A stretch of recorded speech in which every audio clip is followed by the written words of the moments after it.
Halo Mbah, Assalamualaikum warahmatullahi wabarakatuh. Jumpa lagi dengan gua Rico, host dari channel Mbah Manto. Dalam video kali ini, gua mau bercerita tentang gunung-gunung di Indonesia yang mempunyai keindahan serta juga kisah-kisah menarik lainnya, Mbah. Sebelum kita masuk ke videonya, seperti biasanya, gua ingetin kepada kalian buat subscribe ke channel ini. Dan buat kalian yang udah subscribe, gue ucapin terima kasih. Oke Mbak, kita masuk pada video yang pertama. Gunung Kawi.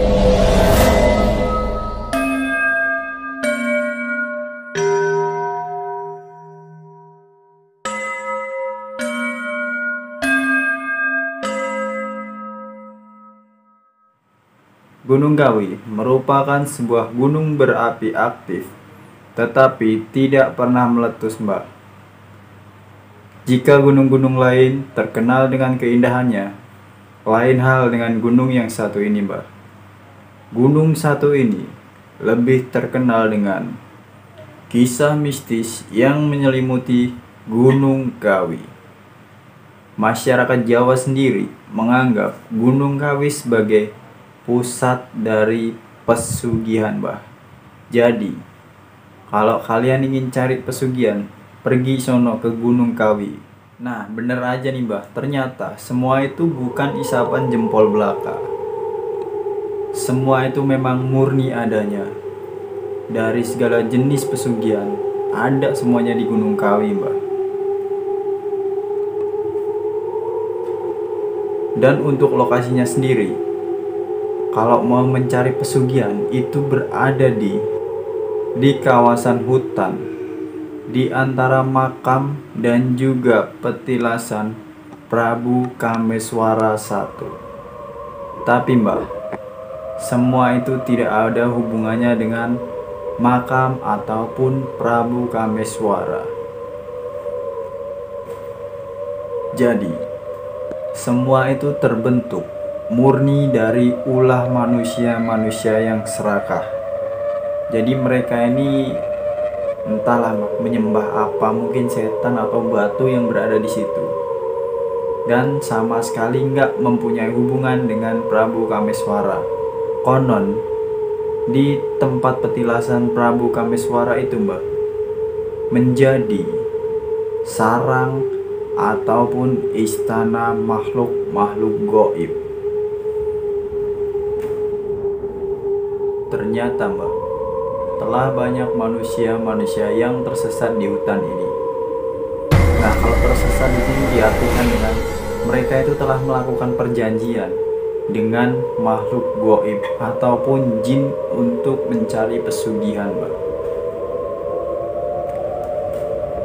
Seperti yang dikatakan di awal tadi, Mbak, tempat ini merupakan sumber dari segala jenis pesugihan, mulai dari tuyul hingga jin yang berjenis besar seperti buto ijo. Semuanya ada di sini, Mbak, untuk kalian-kalian yang mau mencari tumbal. Namun, di Gunung Kawi ini mempunyai fakta unik, Mbak, yaitu di mana sering muncul atau yang sering dicari oleh para pencari pesugihan itu adalah siluman monyet. Konon katanya nih, Mbak, monyet-monyet itu berasal dari manusia-manusia ataupun korban yang ditumbalkan oleh pencari pesugihan, Mbak. Orang-orang yang sering mencari pesugihan umumnya itu adalah orang-orang yang sudah gelap mata akibat himpitan ekonomi, Mbak. Jadi orang-orang ini rela menukarkan agama, kebahagiaan, keluarga, dan juga dirinya sendiri demi menjadi kaya raya, Mbak. Tentunya kaya raya secara instan. Nah, untuk prosesnya nih, Mbak, tentunya orang-orang yang akan mencari pesugihan itu akan datang ke Gunung Kawi dengan seorang paranormal ataupun dukun yang mempunyai akses dengan makhluk goib penunggu Gunung Kawi. Sesampainya di Gunung Kawi atau di lereng Gunung Kawi, mereka akan disambut oleh seorang yang berdandan seperti pencari rumput ataupun petani. Jadi, orang itu merupakan jin ataupun orang jadi-jadian. Singkat cerita nih mbak, sesampainya mereka di Gunung Kawi, si pencari pesugihan itu akan dibawa ke sebuah kerajaan goib yang berisi berbagai jenis pesugihan. Di situ, si pencari pesugihan akan ditanya oleh Raja Jin tentang kesiapannya untuk mencari pesugihan dan juga tumbal apa yang disiapkannya. Jadi misal gini mbak, Raja Jin itu nanya, "Oi manusia, apakah kamu benar-benar ingin mencari pesugihan?" Dengan siap, tentunya si pencari pesugihan akan menjawab, "Iya, saya siap." Dari persetujuan itulah, maka si pencari pesugihan akan mendapatkan tuyul ataupun jin yang dia inginkan. Nah, tentunya setelah perjanjian tadi, mbak, dalam proses beberapa tahun, itu si pencari pesugihan akan menjadi kaya raya, dan imbal baliknya, jin penguasa Gunung Kawi ataupun penunggu Gunung Kawi akan meminta tumbal, yaitu seorang manusia. Menurut cerita yang beredar di masyarakat, pada malam-malam tertentu, para pelaku pesugihan ini akan datang ke Gunung Kawi dengan membawa sesajen. Biasanya, sesajen itu berupa makanan yang paling disukai dari orang-orang yang ditumbalkan. Jadi misal gini mbak, Bapak A ini punya pesugihan tuyul dan sudah mengorbankan anaknya, misal namanya Eri. Jadi si Eri ini menyukai makanan, misal gampangnya Indomie goreng gitu mbak. Si bapak ini akan datang ke gunung dengan membawa Indomie goreng, dan itu merupakan sesajen yang akan diberikan kepada makhluk goib itu mbak.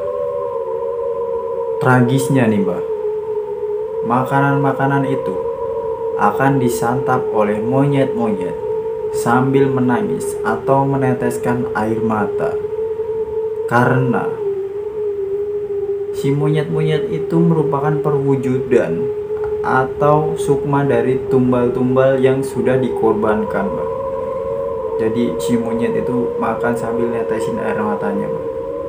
Mungkin karena kesedihannya meratapi orang tua ataupun saudaranya telah melakukan perbuatan yang salah.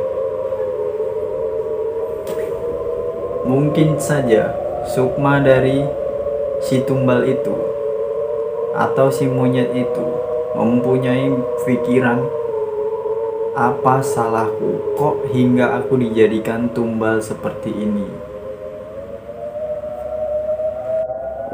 Nah, ini ada sedikit cerita nih mbak, dimana pada saat itu ada sebuah penyelamatan dari korban tumbal pesugihan.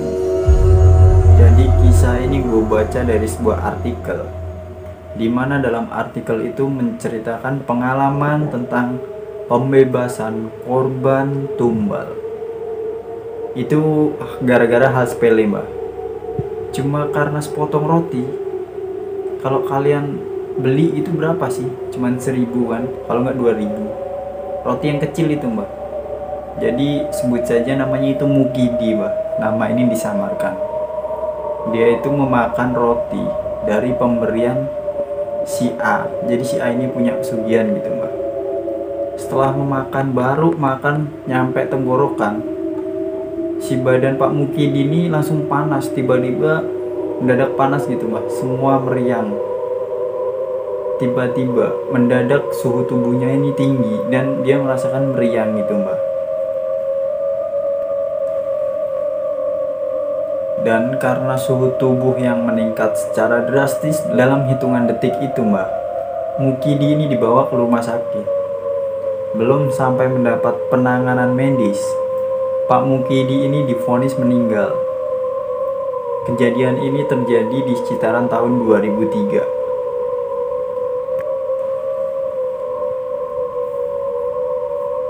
Jadi ada salah seorang kerabat Pak Mukidi ini. Beliau merupakan seorang praktisi supranatural. Nah, dia bersikeras bahwa Pak Mukidi ini belum meninggal, Mbak. Di situ dengan mata batinnya, beliau melihat bahwa ada segerombolan siluman yang membawa paksa nyawa Mukidi, Mbak.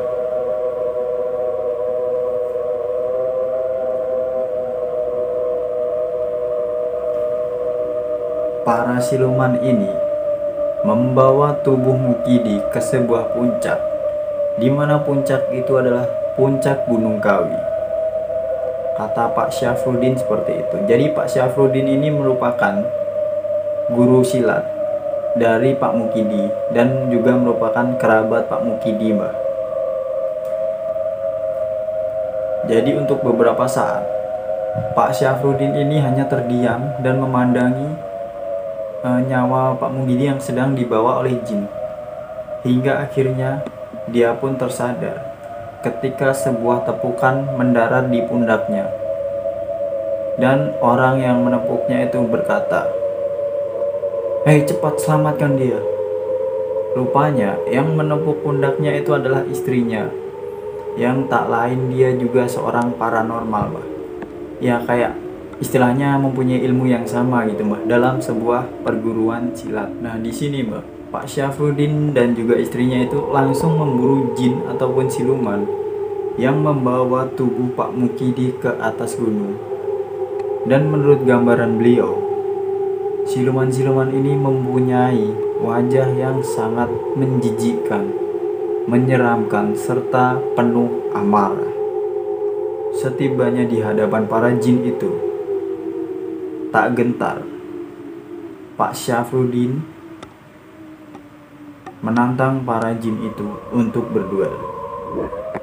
Sebelum mereka berduel, jin itu sempat bertanya, "Hai manusia, apa kamu?" Pak Syafruddin hanya menjawab, "Kami hanya ingin nyawa Mukidi." Lalu istrinya menyahut, "Iya, lepaskan nyawa Mukidi." Dengan lantang istrinya menjawab seperti itu, Mbak. Jin itu pun tertawa dengan kerasnya, lalu menjawab, "Mengapa kalian peduli dengan manusia ini? Manusia ini sudah diserahkan oleh tuannya untuk dijadikan tumbal kami." Nah, di sini Pak Syafruddin yang sudah mulai terbakar emosi, tanpa pikir panjang, langsung saja menerjang ke arah siluman-siluman itu. Entah ajian apa yang dipakai oleh Pak Syafruddin, hingga para siluman itu lari tunggang langgang meninggalkan mereka dan juga Mukidi. Di situ, Pak Mukidi dan juga istrinya mulai melepaskan pengikat tali goib yang terpasang pada nyawa Mukidi. Jadi kondisi Pak Mukidi ini hanya berbaring di atas tandu gitu, Mbak. Berbaring, ini tandu ini tubuhnya gitu, dia diikat gitu. Cuman ikatnya itu pakai ikatan goib gitu, Mbak. Nah, disitulah akhirnya Mukidi berhasil lolos dari belenggu pesugihan. Dan cerita berakhir di situ.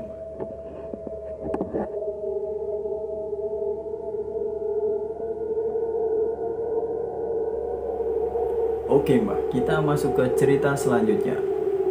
Kita masih berada di sekitaran Jawa Timur. Memang Jawa Timur itu mempunyai banyak sekali gunung, Mbak. Salah satunya yang terkenal dengan keindahannya dan mempunyai trek yang paling panjang di Jawa Timur, Gunung Arjuno.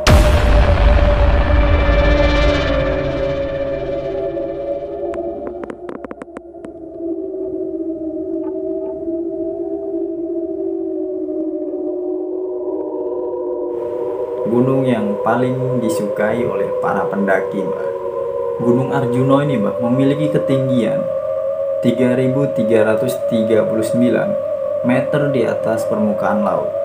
Dan gunung ini masih di dalam administratif Kota Batu dan juga Pasuruan Mbak. Nah Mbak, Gunung Arjuna ini sendiri menjadi gunung yang tertinggi nomor 4 di Pulau Jawa dan merupakan tertinggi setelah Gunung Semeru.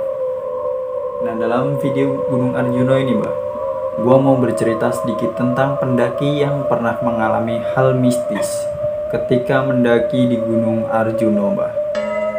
Tentunya kejadian itu merupakan kejadian di luar nalar. Lalu itu sekitar 6 tahun yang lalu, ada seorang pendaki berasal dari Surabaya yang dikabarkan hilang di Gunung Arjuna saat melakukan pendakian. Nah, teman-temannya yang mengetahui bahwa salah satu temannya hilang, segera melaporkan kejadian itu kepada tim SAR. Dan tim SAR yang dapat laporan seperti itu segera melakukan pencarian dan juga penyisiran di Gunung Arjuna. Setelah mereka melakukan proses pencarian selama 2 hari berturut-turut, tidak membuahkan hasil Mbak. Hingga di hari ketiga, tim SAR berhasil menemukan pendaki yang diduga hilang tersebut Mbak. Nah, setelah hari ketiga pencarian, tim SAR berhasil menemukan seorang pemuda yang tengah tertidur di sekitaran kawah puncak Welirang Mbak.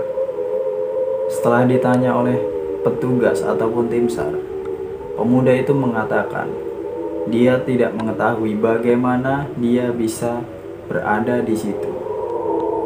Jadi pada saat itu pemuda itu gini Mbak, lagi buang air kecil gitu Mbak di sebuah pohon. Dan tiba-tiba dia terpisah dari rombongannya. Lalu bangun-bangun udah dibawa sama tim SAR. Kurang lebihnya seperti itu Mbak. Nah, di Gunung Arjuna ini memiliki sebuah alas yang sangat terkenal dengan kisah mistisnya. Alas tersebut merupakan alas Lali Jiwo.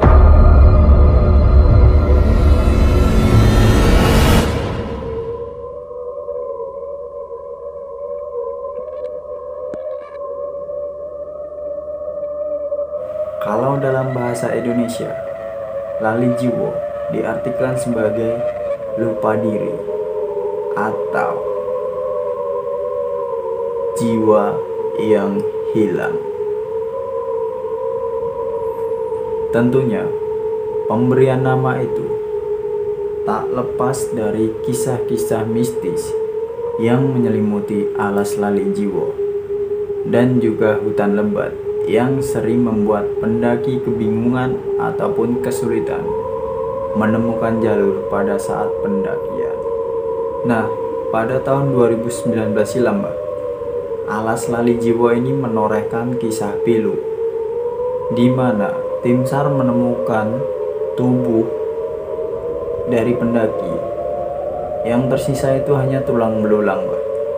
Dan dalam proses pencarian itu, tim SAR juga berhasil menemukan seorang pemuda yang tengah bingung ataupun linglung gitu Mbak di alas Lali Jiwo tersebut. Dan seorang pemuda itu bernama Roy. Si Mas Roy ini kondisinya itu kebingungan parah gitu Mbak, linglung gitu. Dia sedang terduduk sendirian di alas keramat tersebut. Jadi mitos yang mengiringi pendaki di Gunung Arjuna itu adalah pendaki ataupun orang yang ingin mendaki Gunung Arjuna konon dilarang memakai pakaian berwarna merah. Jika itu dilanggar, maka akan menimbulkan kesialan. Setelah kita bercerita tentang gunung-gunung di Jawa Timur, kita berpindah ke Jawa Barat. Jawa Barat mempunyai sebuah gunung yang teramat sangat mistis. Tentunya siapa yang gak kenal sih dengan Gunung Salak? Siapa coba yang gak tahu Gunung Salak itu? Gunung yang memiliki ketinggian 2211 meter di atas permukaan laut, ternyata menyimpan misteri yang sering menyelimuti para pendaki. Banyak juga kisah-kisah misteri yang sering diceritakan oleh para pendaki ketika mendaki Gunung Salak. Banyak cerita-cerita horor yang sering menyelimuti Gunung Salak, mulai dari nenek-nenek renta yang tinggal di sisi tebing, suara jeritan minta tolong dari lokasi jatuhnya pesawat Sukhoi, hingga kerajaan goib, dan tentunya suara gamelan yang membuat bulu kuduk merinding. Gunung Salak ini memiliki puncak yang paling terkenal dengan kisah mistisnya. Puncak itu adalah Puncak Manik, di mana di puncak ini dipercaya sebagai tempat kerajaan goib Pajajaran. Jadi, jika kalian mendaki Gunung Salak dan berada di Puncak Manik, kalian harus selalu waspada, karena puncak ini sering ditutupi kabut tebal yang datang secara tiba-tiba, hingga angin yang berhembus secara kencang. Nah, kalau dalam kepercayaan orang-orang Sunda nih Mbah, Gunung Salak ini merupakan gunung yang suci, dikarenakan gunung ini menjadi tempat hilangnya Prabu Siliwangi, dan di situ juga terdapat petilasan kerajaan Pajajaran. Nah, ini ada juga kisah atau cerita mistis dari Gunung Salak. Cerita itu datang dari seorang anggota komunitas Katolik yang menjadikan Gunung Salak sebagai tempat makrab atau malam keakraban. Jadi cerita ini terjadi pada tahun 2015 silam, Mbah. Jadi pada saat itu, Kak Lady bersama anggota tim lainnya itu mendapat tugas berjaga pos di tengah-tengah trek. Jadi Mbak, sebelum tugas malam itu dilaksanakan, siang-siangnya itu Kak Lady mempunyai firasat bahwa akan terjadi sesuatu. Namun firasat itu ditepisnya secara mentah-mentah, karena Kak Lady bukan pertama kali melakukan kemah atau makrab di Gunung Salak. Nah, gara-gara itu dia nggak percaya gitu dengan firasatnya yang mengatakan bahwa akan terjadi sesuatu. Singkat cerita, semuanya itu berjalan dengan lancar, Mbak. Hingga tiba-tiba ia mendapat laporan dari temannya di pos lain. Nah, setiap pos itu kan disediakan HT, Mbak. Jadi untuk mempermudah komunikasi, temannya yang di pos 1 itu bilang bahwa dia mendengar suara kayak orang bernyanyi gitu, Mbak, tapi dalam bahasa Sunda. Nah, yang menjadi anehnya, Mbak, di jam 12 sampai jam 5 pagi itu para anggota baru melakukan jurit malam, Mbak. Dan di situ belum ada anggota satupun yang muncul. Tapi suara itu didengar temannya sangat dekat di kupingnya gitu, Mbak. Merinding gak kalian? Gua aja merinding saat ini. Nah si teman Kak Lady ini berkata seperti ini. Guys, ini ada yang berdengung nyanyi lagu Sunda, dan suaranya itu tepat banget di belakang gua, lekat banget dengan kuping gua, guys. Kurang lebihnya temen Kak Lady itu ngomong seperti itu, Mbak. Gangguan itu tak hanya sampai di situ, Mbak. Ternyata teman Kak Lady ini kembali melaporkan bahwa dia melihat sesuatu yang bergerak-gerak di kegelapan, Mbak. Nggak lama dia dapat laporan lagi bahwa ada satu anggota grup jurit malam yang keluar dari jalur dan masuk ke hutan yang paling dalam. Kak Lady dan anggota tim yang lainnya segera mencari bantuan dan juga melakukan pencarian. Untungnya di situ ada ranger yang siap bertugas di Gunung Salak gitu, Mbak. Nah, tim ini dicari. Tapi mereka itu benar-benar jalan ke tengah hutan. Untungnya mereka belum berjalan jauh masuk ke dalam hutan, Mbak. Ketika ditanya, rombongan ini bilang kalau dia dipimpin oleh seorang yang merupakan anggota ataupun ketua dari komunitas tersebut. Nah, sebut saja namanya ini Iman yang menjadi pemimpinnya, Mbak. Nah, di situ Iman ini jadi leader gitu, mimpin para rombongan atau anggota lain untuk berjalan menuju tempat yang sudah ditentukan.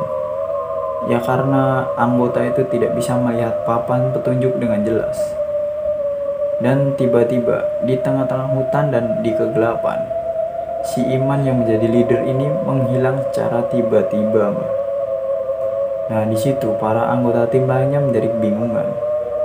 Yang bikin anehnya, Mbak, si Iman ini tidak ditugaskan untuk berjaga pos. Justru si Iman ini ditugaskan di tenda. Jadi dia itu menjaga tenda gitu, Mbak. Ya pokoknya supaya binatang buas itu nggak masuk ke dalam tenda. Gimana menurut kalian, Mbak? Singkat cerita, setelah kejadian itu pun akhirnya serangkaian acara itu dibatalkan secara sepihak dengan alasan keamanan. Nah, rupanya, Mbak, kejadian aneh itu tak hanya sampai di situ. Hal ganjil mulai terjadi ketika malam terakhir makrab, di mana para anggota komunitas Katolik itu sedang berkumpul dan bernyanyi-nyanyi melingkari sebuah api unggun. Lalu, api unggun itu mati secara tiba-tiba, seperti disiram air dari atas. Padahal nih, Mbak, api unggun itu sengaja dibuat besar. Karena pembuatannya itu dari batang pohon gitu, Mbak. Ya lumayan besar gitu ukurannya. Dengan api sebesar itu mati secara tiba-tiba. Dan seketika anggota itu terdiam semuanya. Hingga akhirnya mereka pun memutuskan untuk membereskan tenda dan segera kembali ke Jakarta.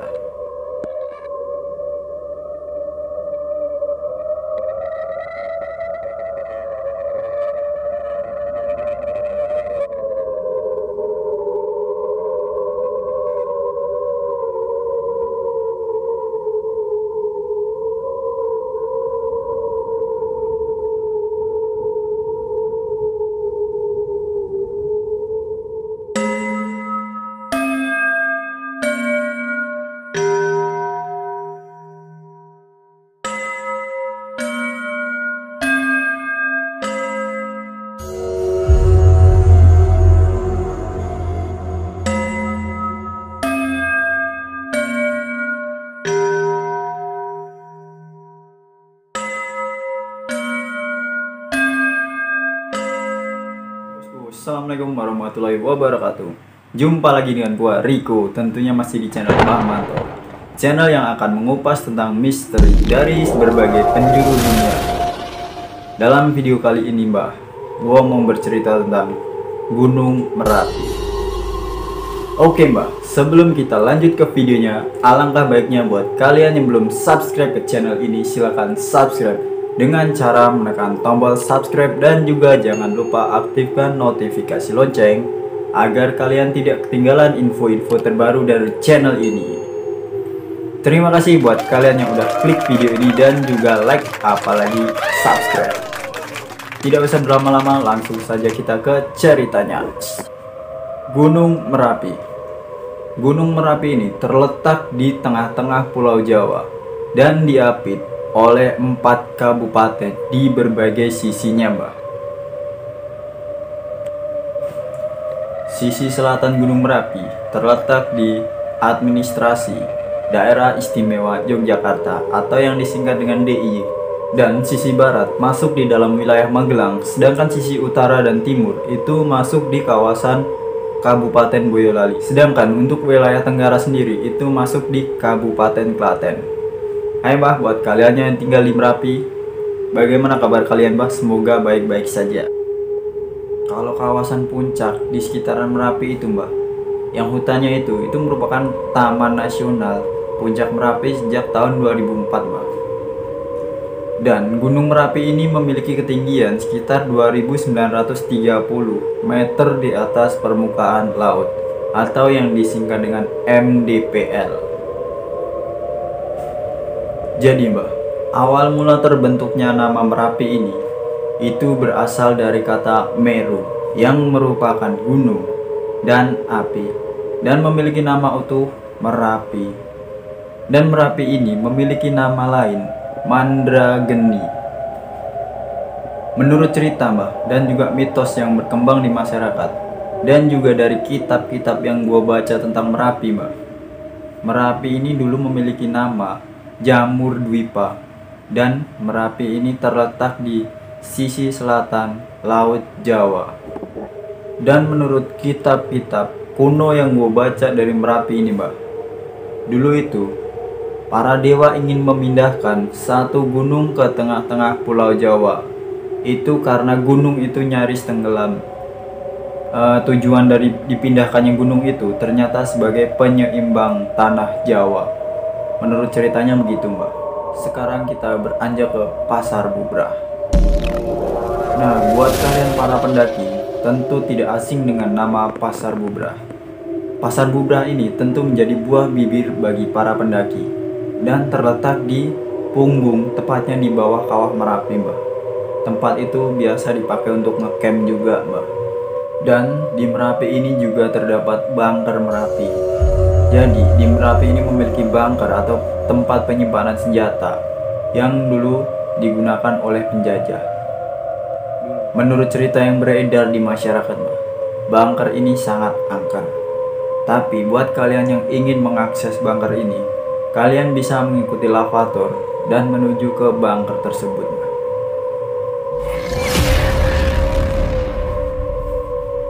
Dan yang tidak kalah menyeramkan adalah Keraton Gaib, di mana keraton itu berada di puncak Merapi. Dan keraton itu dihuni oleh para jin dan beberapa tokoh yang menghuni tempat tersebut. Di antaranya adalah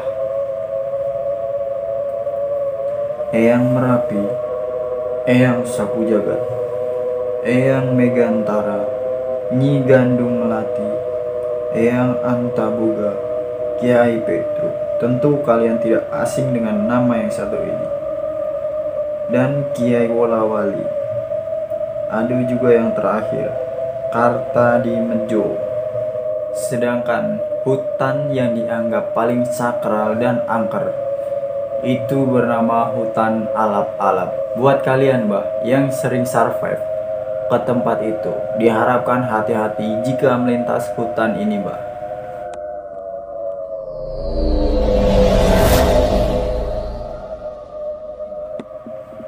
Oke, kita lanjut ke ceritanya.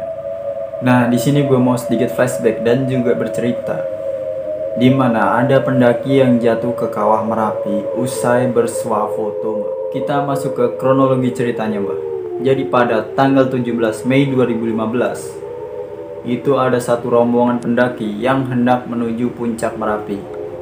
Dan rombongan itu terdiri dari 6 orang. Dan dipastikan hanya 2 orang yang mampu mencapai puncak Merapi. 2 orang itu adalah Eri dan Diki. Jadi pada saat ingin melanjutkan perjalanan, 3 teman lainnya itu hanya sampai di pos 2. Lalu ketiga lainnya melanjutkan perjalanan. Dan sesampainya di Pasar Bubrah, hanya ada 2 orang yang mampu mencapai puncak. Sedangkan yang satunya tadi tinggal di Pasar Bubrah karena kelelahan. Di hari Jumat, lebih tepatnya tanggal 15 Mei 2015, tim yang beranggotakan 6 orang ini siap untuk memulai pendakian. Mereka berkumpul di rumah Eri dan memulai pendakian pada pukul 19 malam. Hingga pukul 10 malam, mereka baru tiba di pos New Selo.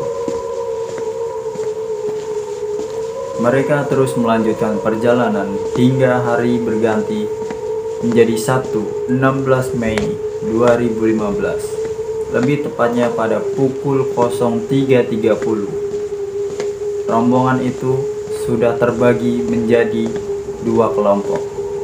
Yang tiga hanya mampu tinggal di pos 2, dan yang ketiga lainnya tetap melanjutkan perjalanan sampai Pasar Bubrah. Di Pasar Bubrah itu, satu teman lainnya tidak sanggup untuk melanjutkan perjalanan.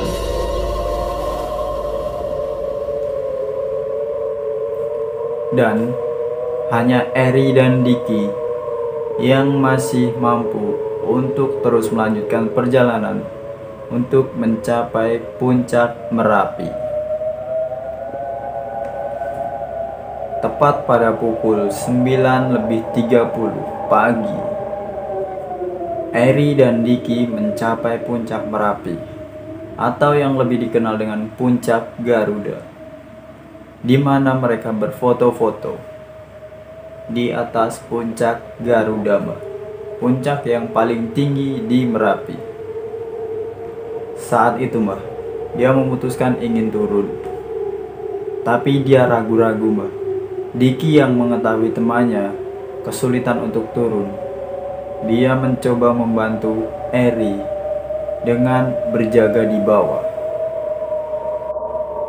Diki juga sempat berteriak, "Jangan lakukan jika kamu ragu." Lalu Eri melangkahkan kakinya, tapi naas, si Eri terpleset dan jatuh ke kawah Merapi.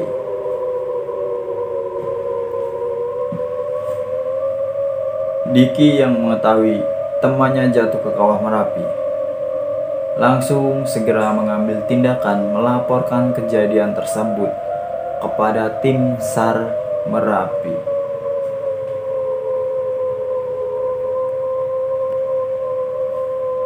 Lalu, tim SAR dibantu oleh warga melakukan proses pencarian tubuh Eri. Proses pencarian ini dilakukan dengan drone untuk menemukan titik jatuhnya korban. Dan proses pencarian menggunakan drone ini bukan merupakan pekerjaan mudah, karena di Merapi itu ada tarikan magnet yang menyebabkan turbulensi dan drone itu nyaris hilang, Setelah proses yang agak lama dengan usaha menggunakan drone tersebut, drone itu menemukan sebuah objek di kedalaman 100-150 meter dari titik jatuhnya korban, tapi belum dipastikan kalau itu tubuhnya Eri. Lalu, upaya selanjutnya adalah tim melakukan pencarian dengan manual, yaitu menggunakan teropong. Dan dengan bantuan teropong, akhirnya tim SAR pun mulai bernafas lega karena berhasil menemukan tubuh Eri. Dan tindakan dilanjutkan dengan membuat instalasi penunjang agar tim SAR bisa turun ke kawah Merapi dan mengevakuasi korban. Tapi medan tersebut dipenuhi dengan batuan lepas dan juga pasir, di mana tim SAR kesulitan untuk menemukan titik pemasangan instalasi penunjang. Hingga pukul 17.00, tim SAR pun memutuskan untuk turun ke Pasar Bubrah. Dan hingga akhirnya proses evakuasi dilanjutkan pada tanggal 18 Mei 2015 pagi. Mereka juga terus berkoordinasi dengan Balai Penyelidikan dan Teknologi Kebencanaan Geologi dan Badan Vulkanologi dan Mitigasi Bencana Geologi untuk mengetahui kepekatan gas dan suhu kawah Merapi. Di hari itu, 4 orang dipilih untuk turun ke kawah Merapi. Pada pukul 14.30, tim berhasil mencapai titik aman, di mana titik itu hanya berjarak 50 meter dari kawah Merapi dan 30 meter dari titik korban. Dan di sini hanya satu orang yang ditugaskan untuk menyusuri tebing Merapi dan mendekati tubuh korban. Sedangkan tim yang lainnya bertugas untuk menyeimbangkan tali, di mana tali itu akan digunakan untuk menarik tubuh korban. Setelah korban dimasukkan ke dalam kantong jenazah dan juga dibawa ke titik aman, tim akan mengikat korban sebelum menariknya ke atas. Tapi tiba-tiba suhu di kawah Merapi berubah dengan cepat dan juga gas sulfatara terlihat di dasar kawah Merapi. Begitu mendapat laporan bahwa terjadi perubahan suhu, tim yang berada di atas segera menginstruksikan tim yang berada di bawah agar naik ke atas.